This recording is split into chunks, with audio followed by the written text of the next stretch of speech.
Então, Certo. infelizmente, o país que nós temos hoje não é soberano, somos reféns dos Estados Unidos, somos reféns da China, e esse é o ciclo que a gente quer quebrar. Kim, você acha que investidores, empresários estão com Lula ou com algum candidato adversário, a exemplo de Renan Santos, que é o presidenciável do Missão? Aqui eu gostaria que o senhor falasse sobre estas classificações dentro do eleitorado. A gente falou há pouco dos jovens, dos idosos, das pessoas negras, quilombolas, mas levando em consideração a renda da população e o quanto empresários, investidores conseguem influenciar nos rumos de um processo eleitoral no Brasil. Com quem este eleitorado está hoje? Depende. Os ricos que têm privilégios junto ao governo federal, que são amigos aí do Lula, evidentemente que vão apoiar o presidente da República, né? Como eu já coloquei para vocês, Joesley Batista acho que é um dos mais conhecidos aliados aí do Lula, foi beneficiado diretamente aí no setor de energia por uma medida provisória, ali tratando da âmbar energia, em outros negócios, né? Foram beneficiados pela política de campeões nacionais também, promovidas pelos governos petistas. Rubens Ometo também é um aliado de primeira hora do presidente Lula, também já fez doações generosas aí para candidaturas do partido. Então, aqueles empresários que têm algum benefício junto ao governo federal, né, tem aí mais de 200 bilhões de reais concedidos em privilégios tributários, a maior deles começaram no governo Dilma, concedido sai do bolso do trabalhador, do pagador de impostos, diretamente para os mais ricos, neste mandato do Lula, em que tanto se discursou contra esses privilégios tributários, nenhum centavo desses 200 bilhões de reais foram alvo ali da presidência da República. Agora, o médio empresário, né, o comerciante, aquele que tem um bar, um restaurante, uma mercearia, né, esses aí, evidentemente, estão contra o presidente Lula, foram muito prejudicados, né, o setor de serviços, por exemplo, em São Paulo a gente sabe que é uma cidade baseada em serviços, gerou em maio 40 postos de trabalho, não são 40 mil, são literalmente 40 ali no saldo final. Os dados do CAGED, aliás, vieram muito abaixo da expectativa do próprio governo Lula.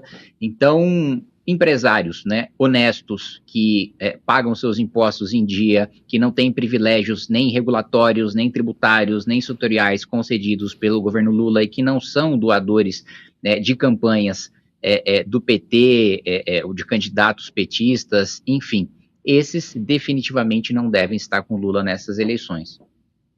Pois é, o Kim faz uma divisão dentro desse grupo empresarial, né? Diz que os grandes estão com Lula, mas os médios e os pequenos não vão votar no presidente da República. Kiko Seleguin, você que é presidente do PT aí no estado, conhece muito bem os paulistas, especialmente aqueles que moram em Franco da Rocha, né, que é a sua cidade, a gente tem certeza disso, mas olhando para esse extrato do eleitorado, aquele que afirma ter renda superior do que a maioria da população brasileira, você acha que esse eleitorado, empresários, investidores, estão com Lula? E olhando para essas outras classificações também de empresários, investidores médios, pequenos, apesar do Ministério do Empreendedorismo que a gente tem aqui na esplanada dos ministérios, o Kim, a oposição de Kim pelo Missão, acha que vocês do PT estão fazendo muito pouco pelo setor produtivo que não é dos grandes. Olha, Brasília, eu creio que se você olhar as pesquisas, o eleitor de mais alta renda vota nos candidatos que têm um viés de direita no Brasil, né? Não vota na gente. Mas se esse eleitor, olhar pelo viés de realização, os nossos governos têm um conjunto muito maior de serviços prestados.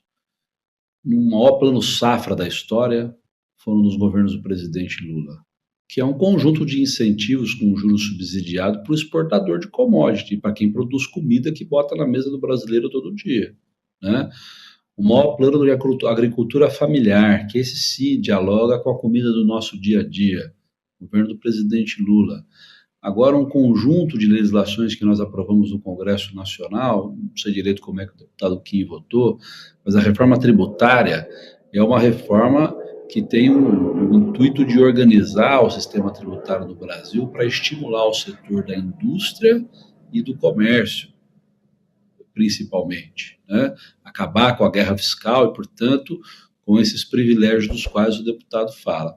A questão, Basília, é assim, nós acabamos com muitos dos privilégios. Por exemplo, a lei do PERSE, que foi criada no governo Bolsonaro, não sei necessariamente como é que o deputado se posicionou, mas era um rombo tributário enorme no caixa do governo, né? O ministro Haddad promoveu uma lei nova, por exemplo, na área dos seguros, além da reforma tributária, da reforma da renda, criou, sob legislação, mecanismos para que se tenha no Brasil um mercado de crédito de carbono, ou seja, de economia verde, para que a gente explore esse potencial.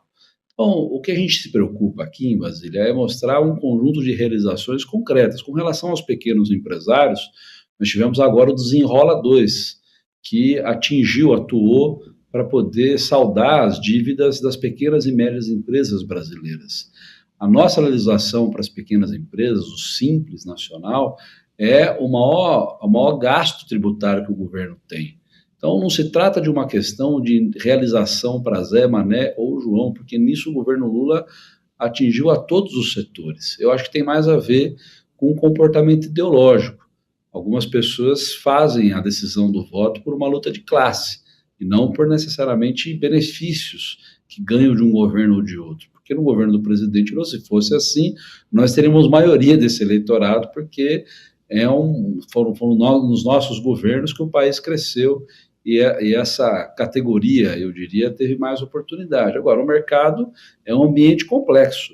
A concorrência não é nacional ou estadual, ela é transnacional. A gente concorre com empresas na Coreia, na China, né, na Europa, nos Estados Unidos. Então, é preciso que a gente tenha um plano sério de desenvolvimento do país, de modernização da nossa legislação, de redução dos gastos em algumas áreas que é um exagero, por exemplo, gasto tributário, para que a nossa indústria, comércio, nosso setor da agricultura seja mais competitivo e o país possa crescer. Então, nesse aspecto, eu creio que, ao longo da campanha eleitoral, o eleitor vai ter a oportunidade de se deparar com um conjunto de realizações que nós fizemos e comparar com a proposta do outro candidato. Né? Porque eles já governaram o país e nesse período não teve essa bonança de crescimento, tampouco facilidades por parte do setor empresarial de crescer e se desenvolver. Aqui o Kiko Seleguin faz uma comparação com Flávio Bolsonaro, quando o senhor diz eles já governaram o Brasil, né, que é um candidato de direita e o mais bem colocado, de acordo com as pesquisas de intenção de voto,